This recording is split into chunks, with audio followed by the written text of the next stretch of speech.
উমর রাদিয়াল্লাহু তাআলা আনহু চিঠি লিখলেন নীল নদের বরাবর, এই নীল নদী শুনো শুনো, আমার আল্লাহ আমি উমরে বানাইছে আমি আল্লাহর দাসত্ব করার জন্য, আর তোমাদেরকে বানাইছে আমার আল্লাহরে যদি রাশি খুশি কোনো বান্দা যদি করতে পারে তাদের গোলামি করার জন্য।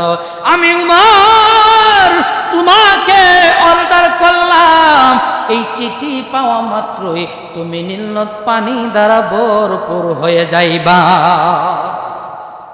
শুধু তাই নয়, উমর লিখছেন নিচ দিয়া, এ নীল নদ সাবধান, আমি উমরের কথাই যদি তুমি পানি দ্বারা ভরপুর না হও তাহলে তুমি নদীরে আর নদী রাখবো না, মাটি দ্বারা সব সমান করে ফেলবে। সুবহানাল্লাহ।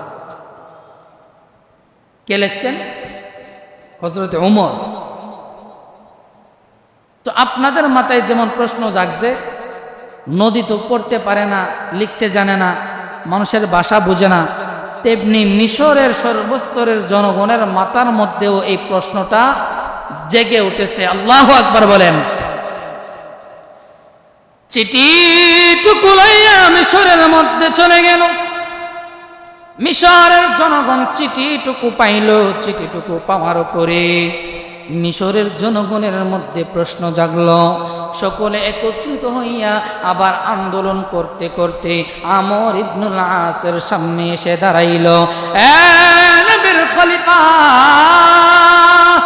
ও উমরের গভর্নর, শুনো রে, তোমার উমর আমাদের কাছে চিঠি পাঠাইছে, পানির তো কোনো ব্যবস্থা করে নাই, আমাদেরকে সাধারণ একটা সান্ত্বনাও দেই নাই, বরং আমাদের সঙ্গে উনি ঠাট্টা বিদ্রুপ করেছে। কই কি ঠাট্টা করেছে? উনি আমাদেরকে কোনো সান্ত্বনাও দেই নাই।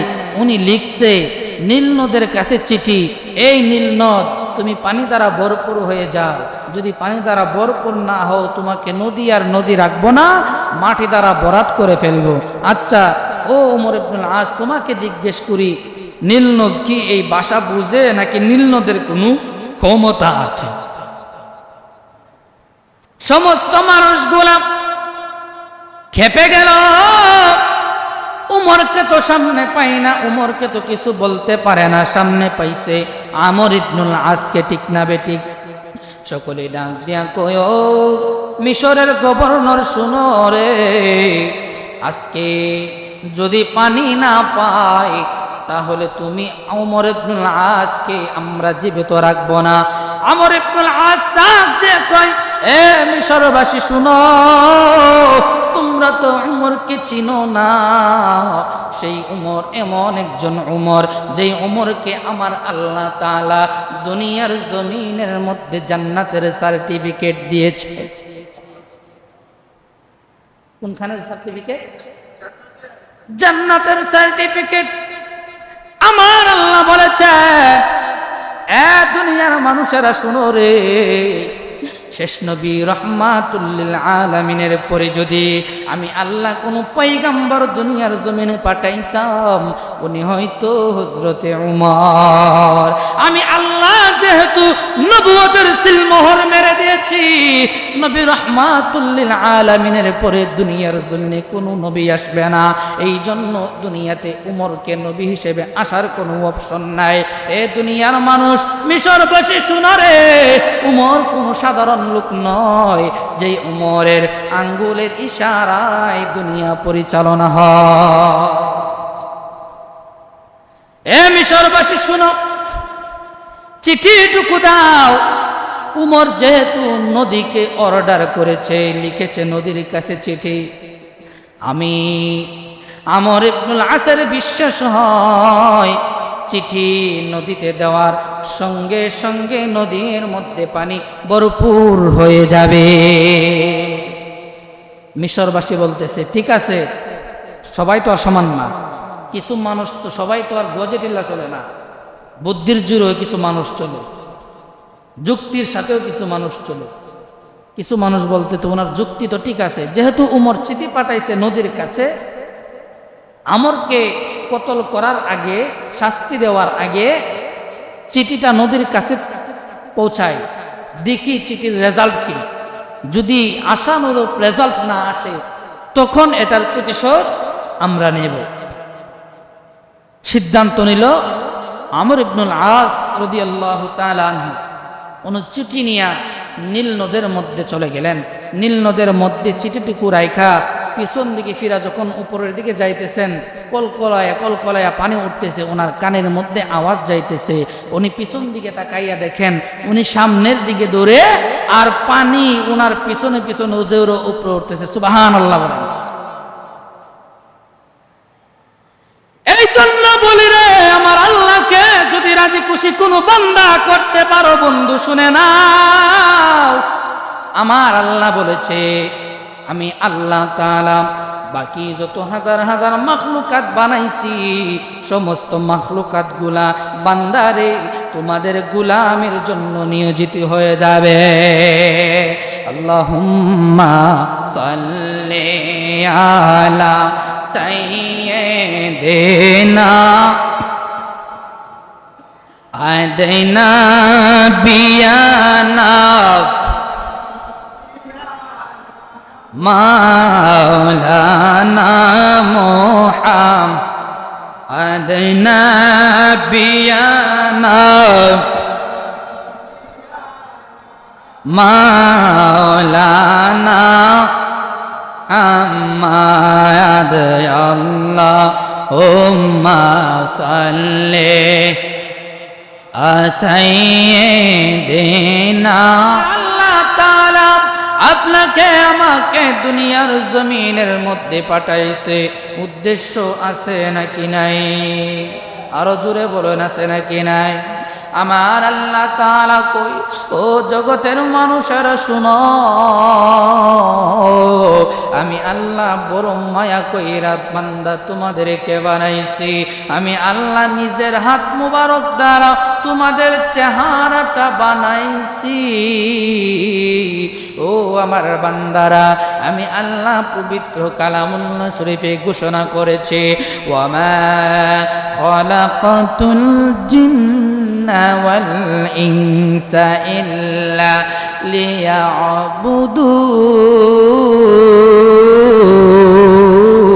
লিয়াবুদুন। আল্লাহ রাব্বুল আলামিন বলেন, ও জগতের মানুষেরা শুনো শুনো, আমি আল্লাহ রাব্বুল আলামিন দুইটা জাতি বানাইছি। কয়টা জাতি? দুইটা জাতি বানাইছি, একমাত্র আমি আল্লাহর ইবাদত করার জন্য, দাসত্ব করার জন্য, আমি প্রভুর গোলামি করার জন্য, আমি আল্লাহর কুদরতি পায়ে সেজদা করার জন্য। ঠিক না বেটি? আমার আল্লাহ বলেন মানুষ জাতি এবং জিন জাতি, এই দুইটা জাতিরে আমি আল্লাহ বড় মায়া কইরা বানাইছি। কারণ কি জানোনি? তারা আমি আল্লাহর কুদরতি পায়ে সেজদা করবে, চোখের দুইটা পানি, চোখের পানি ঝরঝর করে ছেড়ে দিয়ে আমার কাছে কাঁদবে। ওই চোখের কান্নার পানিটা আমি আল্লাহর কাছে বড় ভালো লাগে। আমার আল্লাহকে প্রশ্ন করে রব্বুল আলামিন, আপনি তো শুধু দুইটা মাখলুকাত, দুইটা জাতি দুনিয়ার জমিনে পাঠান নাই, আপনি তো আরো হাজার হাজার প্রাণী, হাজার হাজার মাখলুকাত দুনিয়ার মধ্যে সৃষ্টি করেছেন। ঠিক না বেঠিক? আমার আল্লাহকে জিজ্ঞেস করি, রব্বুল আলামিন হাজার হাজার মাখলুকাতের মধ্যে দুইটা মাখলুকাতরে আপনি উল্লেখ করে বললেন, মেনশন করে বললেন, তারা আপনার ইবাদত করবে, দাসত্ব করবে, গোলামি করবে। আমার আল্লাহ আমি জানতে চাই, আর বাকি হাজার হাজার মাখলুকাত তাদের কাজ কি, তারা কি করবে? আমার আল্লাহ জবাব দেয়, হুয়াল্লাযী খালাকা লাকুম মা ফিল আরদি জামিআ। ও জগতের মানুষেরা শোনো, আমি আল্লাহ হাজার হাজার মাখলুকাত বানাইছি, এর মধ্যে দুইটা মাখলুকাত জিন এবং মানুষ, তারা আমি আল্লাহর গোলামি করবে, দাসত্ব করবে। আর বাকি যত মাখলুকাত আছে রে, সকল রে বানাইছি বান্দা তোমাদের কল্যাণের জন্য। কাদের কল্যাণ? আমাদের কল্যাণ, মানুষের কল্যাণ। এ বন্ধুরে, আল্লাহর কথা যদি মানুষ শুনে, বান্দা যদি আল্লাহর গোলামি করে, আল্লাহর কুদরতে পাই সেজদা করে আমার আল্লাহকে রাজি খুশি করতে পারে, আমার আল্লাহ কই বান্দা শুনে রাখো, বাকি যত মাখলুকাত বানাইছি রে, সকল মাখলুকাত তোমার কদমে লুটে পড়বে। আল্লাহর কথা যদি বান্দা শুনে, বাকি মাখলুকাত বান্দার কথা শুনবে। সুবহানাল্লাহ। বিশ্বাস হয়নি? হ্যাঁ, হযরতে ওমর রাদিয়াল্লাহু তাআলা আনহু সাহাবী কি গরম ছিল নাকি নরম? গরম সাহাবী, যিনি ইসলাম গ্রহণ করার পরেই প্রকাশ্যে ঘোষণা করেছে আজ থেকে প্রকাশ্যে আজান হবে, নামাজ হবে। সুবহানাল্লাহ। এ বন্ধু, খলিফাতুল মুসলিমিন হযরতে ওমর রাদিয়াল্লাহু তাআলা আনহু সাধারণ কোন সাহাবী নয়, উনি অর্ধ জাহানের বাদশা ছিলেন। অর্ধ জাহানের বাদশা, 50টা রাষ্ট্রের বাদশা ছিলেন, অর্ধ জাহানের বাদশা খলিফাতুল মুসলিমিন হযরতে ওমর রাদিয়াল্লাহু তাআলা আনহু। উনি মিশরে ওনার পক্ষ থেকে মিশরকে পরিচালনা করার জন্য একজন গভর্নর মিশরের ময়দানে পাঠাইলেন। ওনার নাম হলো হযরতে আমর ইবনুল আস রাদিয়াল্লাহু তাআলা আনহু। নাম কি? আমর ইবনুল আস। ওনারে কোথায় পাঠাইছে? মিশরের জমিনে, মিশরে। তো মিশর এমন একটা দেশ, যে দেশের প্রধান জীবিকা আহরণের কাজ ছিল কৃষিকাজ। কি কাজ?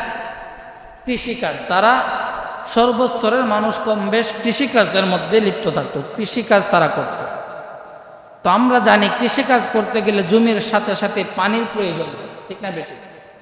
ধান ক্ষেত লাগাইলাম, যদি খরা হয়, পানি যদি দেশে না থাকে, এই ধান ক্ষেত যেতে থাকবো নাকি মরা যাবে? ধান পাবো আমরা? পাবো না। মিশরের জমিন মাটি বড় উর্বর, মিশরের মানুষগুলা কৃষিকাজের মধ্যে নিয়োজিত। ওই দেশের সব চাইতে ভালো কাজ যেটা, সর্বপ্রথম সর্বপ্রকারের মানুষগুলা সবচাইতে বেশি কাজের মধ্যে যেই কাজটা, এই কাজটা হলো কৃষিকাজ। এমন একটা সময় আসলো রে, ওই মিশরের জমিনের মধ্যে কোনো বৃষ্টি নাই, খরা দেখা দিয়েছে। মিশরের নীল নদের মধ্যে কোনো পানি নাই, পানি নাই। মিশরের সমস্ত মানুষগুলা একত্রিত হইয়া একটা আন্দোলনের ডাক দিল। আন্দোলন করতে করতে তারা ওই মিশরের যিনি গভর্নর হযরতে আমর ইবনুল আস রাদিয়াল্লাহু তাআলা আনহু, ওনার অফিসের কার্যালয়ের সামনে গিয়া ঘেরাও করে ফেলল। কারা?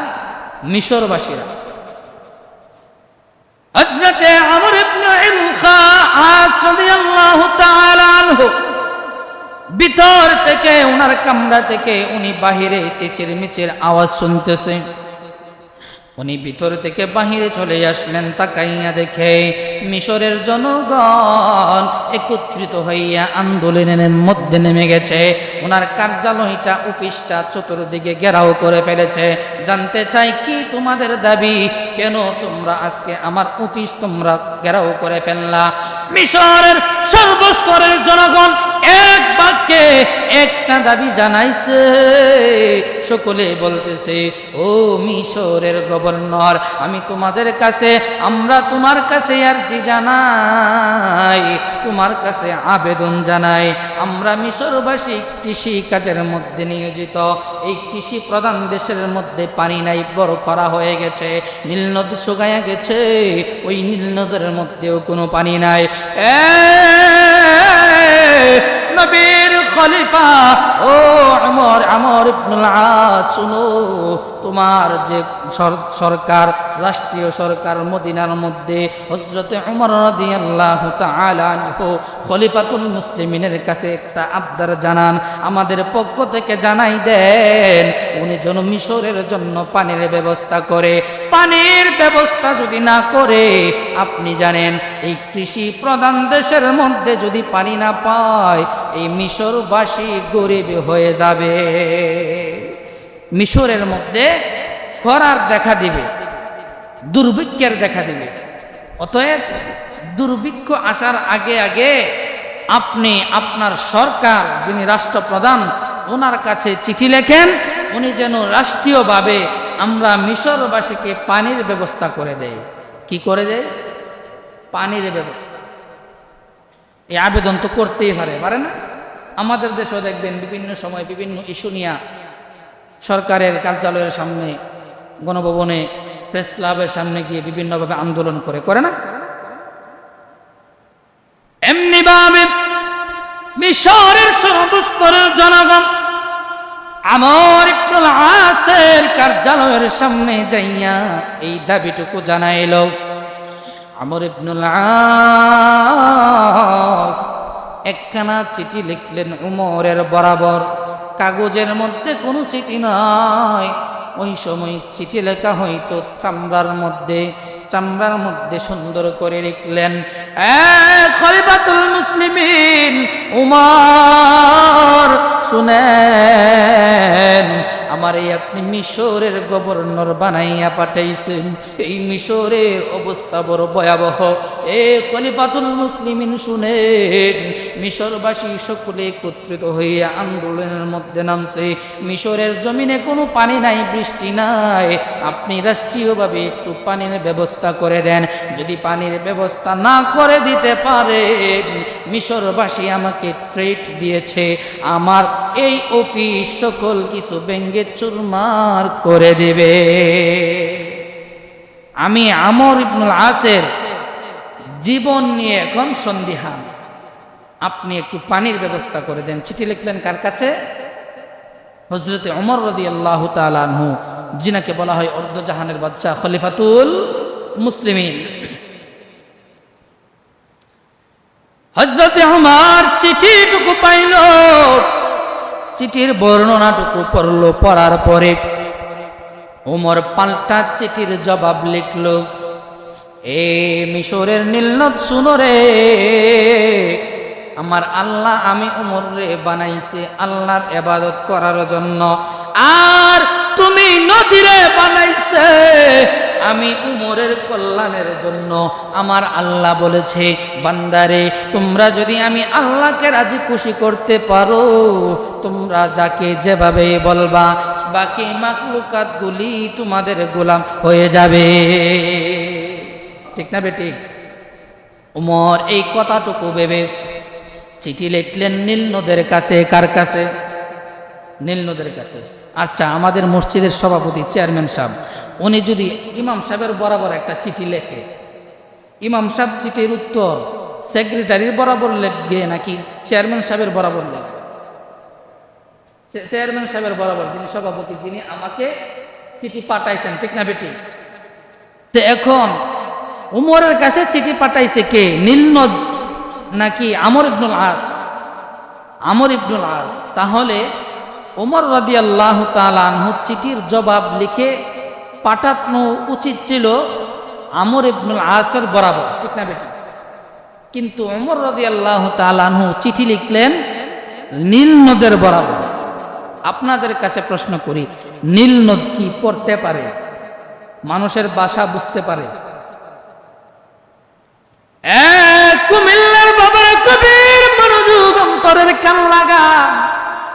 উমর রাদিয়াল্লাহু তাআলা আনহু চিঠি লিখলেন নীল নদের বরাবর, এই নীল নদরে শুনো শুনো, আমার আল্লাহ আমি উমর রে বানাইছে আমি আল্লাহর দাসত্ব করার জন্য, আর তোমাদেরকে বানাইছে আমার আল্লাহরে যদি রাশি খুশি কোনো বান্দা যদি করতে পারে তাদের গোলামি করার জন্য।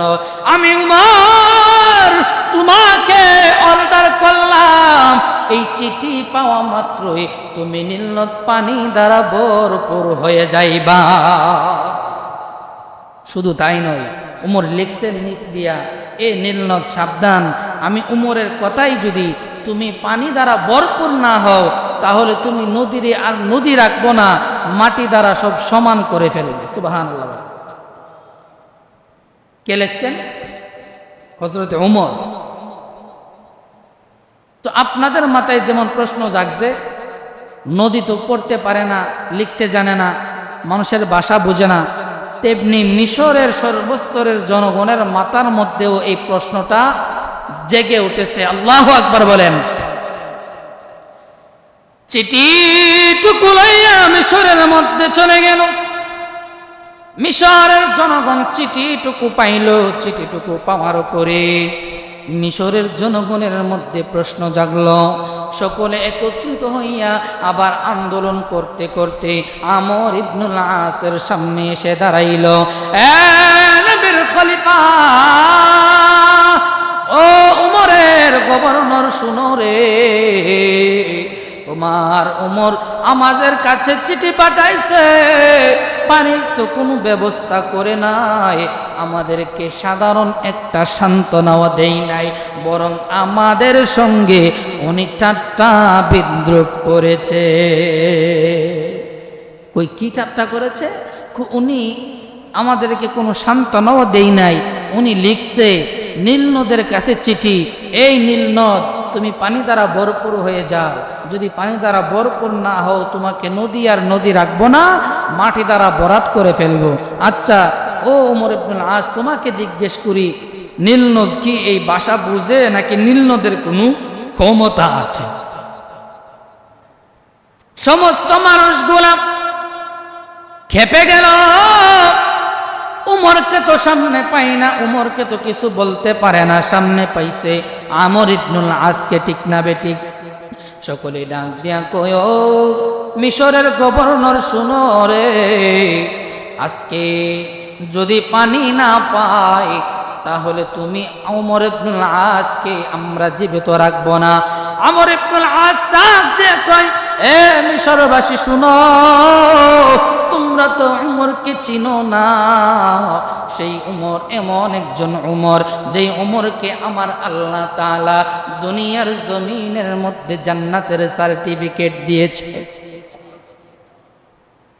কোনখানের সার্টিফিকেট? জান্নাতের সার্টিফিকেট। আমার আল্লাহ বলেছে, এ দুনিয়ার মানুষেরা শুনো রে, শেষ নবী রহমাতুল লিল আলামিনের পরে যদি আমি আল্লাহ কোনো পয়গম্বর দুনিয়ার জমিনে পাঠাইতাম, উনি হয়তো হযরতে উমর। আমি আল্লাহ যেহেতু নবুয়তের সিলমোহর মেরে দিয়েছি, নবী রহমাতুল লিল আলামিনের পরে দুনিয়ার জমিনে কোনো নবী আসবে না, এই জন্য দুনিয়াতে উমরকে নবী হিসেবে আসার কোনো অপশন নাই। এ দুনিয়ার মানুষ, মিশরবাসী শুনো রে, উমর কোনো সাধারণ লোক নয়, যেই উমরের আঙ্গুলের ইশারায় দুনিয়া পরিচালনা হয়। এ মিশরবাসী শুনো, চিঠিটুকু দাও।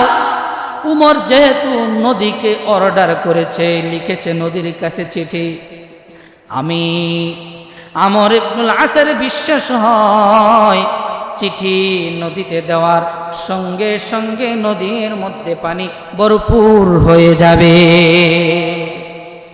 মিশরবাসী বলতেছে, ঠিক আছে, সবাই তো আর সমান না, কিছু মানুষ তো, সবাই তো আর গজে টিল্লা চলে না, বুদ্ধির জোরেও কিছু মানুষ চলে, যুক্তির সাথেও কিছু মানুষ চলে। কিছু মানুষ বলতে তো ওনার যুক্তি তো ঠিক আছে, যেহেতু উমর চিঠি পাঠাইছে নদীর কাছে, আমরকে কতল করার আগে, শাস্তি দেওয়ার আগে চিঠিটা নদীর কাছে পৌঁছায়, দেখি চিঠির রেজাল্ট কি, যদি আশানুরূপ রেজাল্ট না আসে তখন এটার প্রতিশোধ আমরা নেব। সিদ্ধান্ত নিল আমর ইবনুল আস রাদিয়াল্লাহু তাআলা আনহু, উনি চিঠি নিয়ে নীল নদের মধ্যে চলে গেলেন। নীল নদের মধ্যে চিঠিটুকু রাইখা পিছন দিকে ফিরা যখন উপরের দিকে যাইতেছেন, কলকলায়া কলকলায়া পানি উঠতেছে, ওনার কানের মধ্যে আওয়াজ যাইতেছে।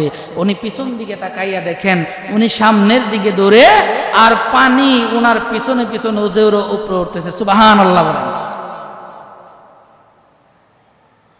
এই জন্য বলি রে, আমার আল্লাহকে যদি রাজি খুশি কোনো বান্দা করতে পারো বন্ধু, শুনে নাও, আমার আল্লাহ বলেছে আমি আল্লাহ তাআলা বাকি যত হাজার হাজার মাখলুকাত বানাইছি, সমস্ত মাখলুকাত গুলা বান্দারে তোমাদের গুলামের জন্য নিয়োজিত হয়ে যাবে। আল্লাহুম্মা সাল্লি আলা সাইয়্যিদিনা আদিনা বিয়ানা মাওলানা মুহাম্মাদিনা বিয়ানা মাওলানা আম্মাদ আল্লাহুম্মা সাল্লি সাইয়্যিদিনা। কুমিল্লাবাসী বাবারা, গভীর মনোযোগ অন্তরের কান লাগান। ওই আমর ইবনুল আস যখন চিঠিটা নীল নদের মধ্যখানে রাখলেন, উনি তাকাইয়া দেখে ওই নদীর পানিগুলা কলকল করে উপরের দিকে উঠে আসতেছে। এই চিঠিটা এমন একটা ব্যক্তির চিঠি রে, যে দুনিয়ার কোনো সাধারণ মানুষ নয়, উনি হলেন খলিফাতুল মুসলিমিন হযরতে উমর রাদিয়াল্লাহু তাআলা আনহু। কেমন ছিলেন উনি? যে রাস্তা দিয়ে উনি যাইতেন, এই রাস্তা দিয়ে শয়তানও হাঁটতেন না। আল্লাহু আকবার বলুন। শয়তান ওনাকে এত ভয় পাইতেন, যে রাস্তা দিয়ে উমর যাইতেন, এই রাস্তা দিয়ে কোনো বেগানা মহিলাও চলাফেরা করতেন না, ভয়। কেমন রাষ্ট্রনায়ক ছিল রে হযরত উমর! সমস্ত দিন রাষ্ট্রীয় কোষাগারে চাকরি করতেন, সময় দিতেন, ব্যস্ত থাকতেন, আর রাত্রিবেলা মক্কা মদিনার অলি গলিতে রাতের অন্ধকারে হেঁটে হেঁটে জনতার খোঁজ খবর নিতেন।